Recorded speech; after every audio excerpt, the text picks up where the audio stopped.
Hello, my fellow real estate investors. This is Craig Marr, wishing everybody Happy New Year.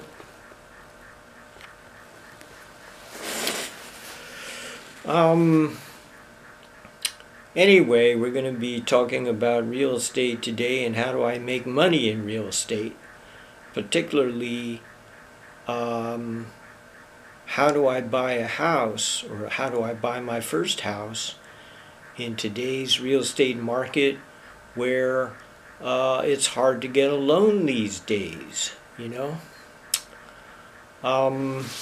Anyway, if you have any questions or comments, you can email me at craigsmartandcute@aol.com. Thanks, guys. I really appreciate your comments or questions. Anyway, let's get to the topic of today's real estate discussion, and that is I can't get a loan. Now, we also have to ask ourselves, is 2023 a good time to buy real estate? Absolutely, guys. You know, there's more foreclosures out there, there's more distressed sellers out there than I've seen in years. I mean, I've been in the real estate market, or at least studying the real estate, you know, for the last 25 years. I go all the way back from the time when, you know, there was a real estate crash back in 2007. And, you know, appreciation is not going to be here for a while, but I see a big appreciation coming in the real estate market when this recession ends, and it's not going to last forever. You got the same problem I have. I don't qualify for a loan. You know, conventional lending, you know, going through Bank of America, Wells Fargo, all these major banks can be a painful fucking experience. Pardon my French, guys. You know, what's your credit score? You got a job? No. You got any money?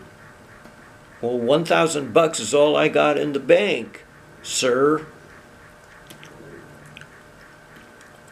Do you own any real estate? No. The loan officer is thinking, this guy's a loser. What do I do? I forgot to tell the lender, I'm homeless. There's no way I'm going to get a loan from a bank. The solution is to make a deal with the seller of the house. How do I get in contact with the seller? Okay, well, you're not going to be getting in contact with the seller through the realtor. A lot of them will not, you know, allow you to even talk to the seller. But you can kind of talk to the seller sort of like through the realtor. Like you can make offers to the realtor. You can ask the realtor questions.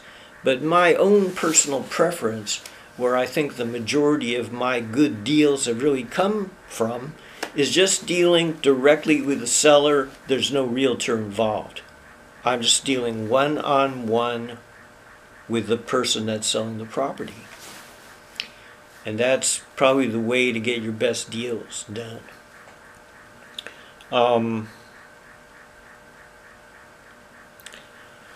way you get in contact with sellers directly is through Craigslist, through Zillow, through your bandit signs. Put out your signs, hey, I buy houses. I want you to drive around and look for those for sale signs out there. Look for the FSBO, for sale by owner. That's what a FSBO is. Now,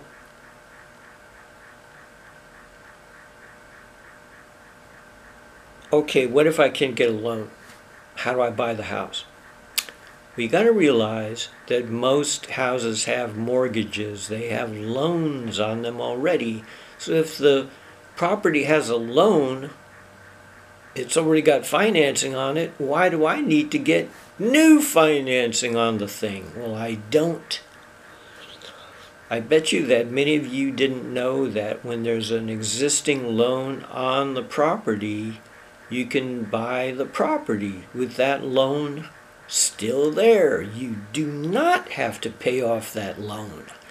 That's a big misconception and a big myth that I guess a lot of them want you to know or want you to think. You do not have to get new financing on homes that already have financing. Getting a new loan, paying off the old loan, that's the conventional way that you buy a house.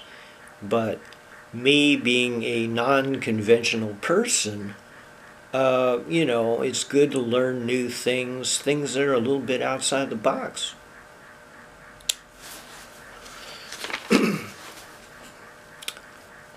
Okay, let's say there is an existing loan on the property. Can I take over the loan? Okay, what does that mean? Take over the loan. Always ask the seller if you can assume his payments. Now, there's a difference between, an informal assumption of a loan and a real legal assumption of the loan. No, you're not legally assuming the loan. Now, if you go to the bank with that loan and you say, hey, can I assume the loan? You're going to have to go through probably some paperwork to legally assume the loan. My preference when I take over a loan is I don't tell the bank. Why should I? It's going to be like a secret. They're happy if I'm just paying the loan. They don't care who pays it. They just want their money. So normally, I don't have trouble when I take over somebody's loan. There is a due on sale clause, but I would say 90% of the time it's not a problem. Now, if the seller says yes, you've just saved yourself a lot of time and money by not having to deal with the BS loan officers asking you all those nosy questions. What's your credit score? How much do you make? Do you have a job? Fuck that shit. Anyway, this is not some fantasy I'm telling you guys. I'm applying for a loan right now. Yeah, this is not fantasy BS I'm feeding you guys. I'm applying for a loan right now with a conventional lender, with a conventional bank. And, here's why I hate conventional lending from a bank. Number one, they charge points. They're not giving you that loan for free. They say, okay, if you want to borrow $100,000, it's 2 or 3 points, buddy. So you got to come up with $2,000 or $3,000 right out of your pocket. And that's extra, money they're charging you. If your credit score is 1 or 2 points off, it's only $699. Then you have to pay hundreds or thousands of dollars more every month to pay off the loan. And that's just fucking ridiculous, All this paperwork, 2 years of tax returns, fill out the loan application, 5 pages. Where's your check stubs? Where's your income? Where's your bank statements? Shit. Now number 4, the fourth thing I don't like about, conventional lending. Let's say you're doing multiple flips or you're buying multiple homes or, in order to multiply your income. This is a good thing. After the second home, they say, sorry, you own too many properties. In other words, they just cut you off. No more lending. Number 5, without the bank's pre-approval letter, a realtor won't even talk to you when you try to buy, go buy a home. The realtors don't want to talk to you without your pre-approval letter. So the banks literally got you by the balls. But don't give up, guys. Don't give up. As I said before in some of my previous videos, yes, I can. Think positively. Let's say you want to date, a beautiful woman, and you try a couple of times, and of course, you're going to get rejected. Who am I? I'm an old, ugly dude, But guess what? If I ask 50 different women out, all beautiful, you know what? Eventually one of them is probably going to say yes. And you can take that to the bank, guys. So when you've been turned down and rejected, keep coming back for more, guys. Keep coming back and don't quit. Quitters don't win, and winners don't quit. Okay, now I don't want you guys to give up on a loan. There's private lenders, there's hard money lenders. Watch out. Some of them are out to get your house. If you deal with these guys, get as long a payback period as you can. Some of them have 1-year balloons. That means your entire payment, let's say you borrow $100,000, the $100,000 is due in 1 year. Ooh, man, that's kind of, to me, that's a short period of time, What happens if you can't sell a house you're flipping? Well, you won't be able to pay off that loan on time. Is this a racket? It's obvious to me that there's good money to be made, not only flipping, but on the other side as a hard money lender.